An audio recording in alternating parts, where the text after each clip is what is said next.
In this video, I'm going to talk about why I started making homemade fish fertiliser, show you exactly how to do it yourself, and how you can supercharge your garden using ingredients from your own kitchen or fish tank. Only kidding.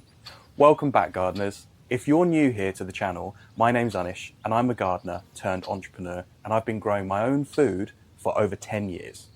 I've also owned a successful garden maintenance company for 6 years. I sold my company and now I'm fulfilling a long-time dream of becoming an educational creator on YouTube. Now, when I started out gardening, I was super unconfident and very nervous about getting things wrong. But over 10 years later, I've learned so much through trial and error, and I've learned many strategies and tools that I can use to be a better, more confident gardener. Now, I genuinely know I can grow anything in my garden that's healthier and more tasty than anything I can find in the shops. And in this video, I really want to share everything I've learned along the way. Today, we're diving into the underwater world of homemade fish fertiliser, inspired by the innovative methods of Korean natural farming. Please note, no pet fish were harmed in the making of this video. This isn't just any recipe though. This one has a sweet trick up its sleeve. Stick around and I'll explain exactly what the sweet trick is a little later on. So you might be wondering, why fish fertiliser? Well, fish are incredibly rich in nutrients, making fish-based fertilisers the ultimate powerhouse for garden growth. Fish have also been used for feeding the soil for over 10,000 years. I don't know about you, but I'd like to benefit from some of that ancient wisdom. These kind of homemade inputs are exactly what we want to be using for our soils. By removing the shackles that the fertiliser companies have on us gardeners, not only do we become more self-sufficient, but we also provide our plants with the Lamborghini of soil inputs. Trust me, once you fall into the rabbit hole of making your own inputs, you'll never want to climb back out. I'm still stuck in there, and I'm pleased to be. Let's get into the recipe and some equipment that you're going to need. Firstly, you need to start with a fermentation vessel. You can buy something fancy, or you can make one at home like I have here, by using a food grade container and a pickle pipe for my airlock.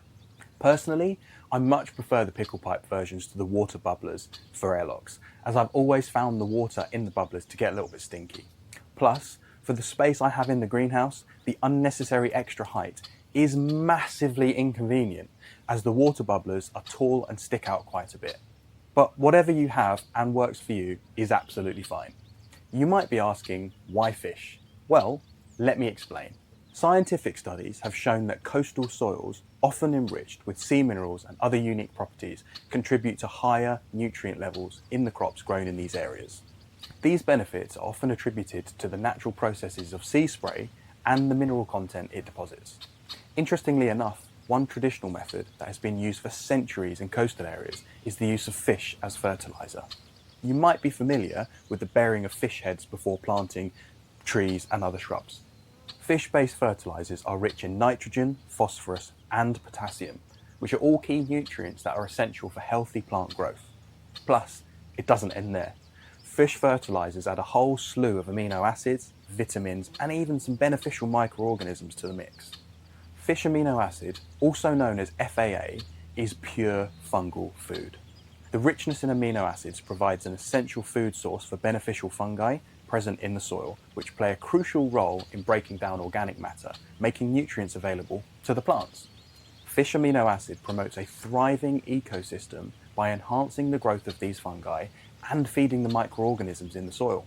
When fungi thrive, they form symbiotic relationships with plant roots, effectively increasing nutrient uptake, enhancing soil structure, and boosting plant overall health.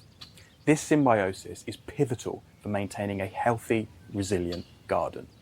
The best part? This powerful concoction is incredibly easy to make at home, transforming your plants into thriving, vibrant specimens without the need for synthetic chemicals. What about the recipe? You have a few options in terms of the materials you can use. Brown sugar. Unless you have your own sugarcane farm, you'll need to buy that. Fish. This can be bought, or you can use scraps from your food waste or even your local fishmonger if you know somebody. By using scraps, we not only feed our plants, but we also contribute to a more sustainable and environmentally friendly garden practice, closing certain waste gaps. There's one more thing. Let's talk about that twist. I stumbled upon a forum where a gardener had adapted traditional Korean natural farming recipes with a modern approach. and he was having outstanding success. Can you guess what that sweet trick is? It's pineapples.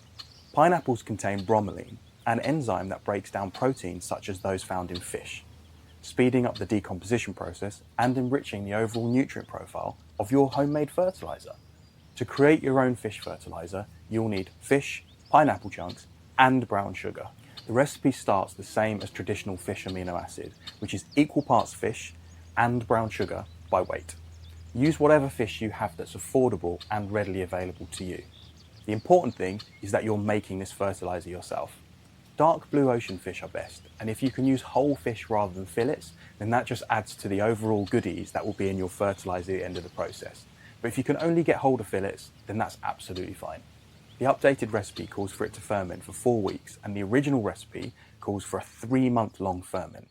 In the original documentation, it also explains how the ferment gets better if it's left for up to 3 years.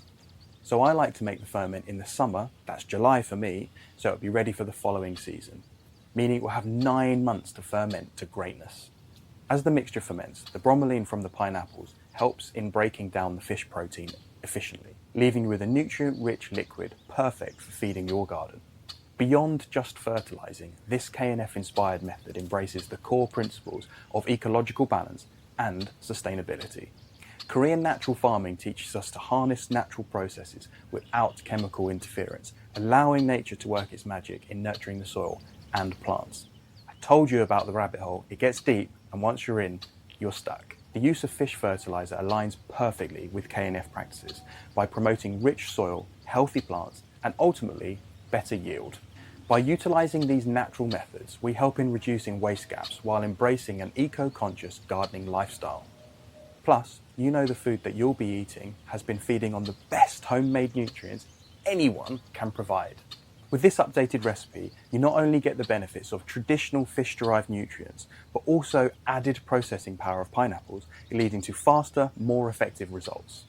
This innovative approach can significantly enhance your garden's vitality with minimal effort, leaving more time to sit back and enjoy the fruits of your labour.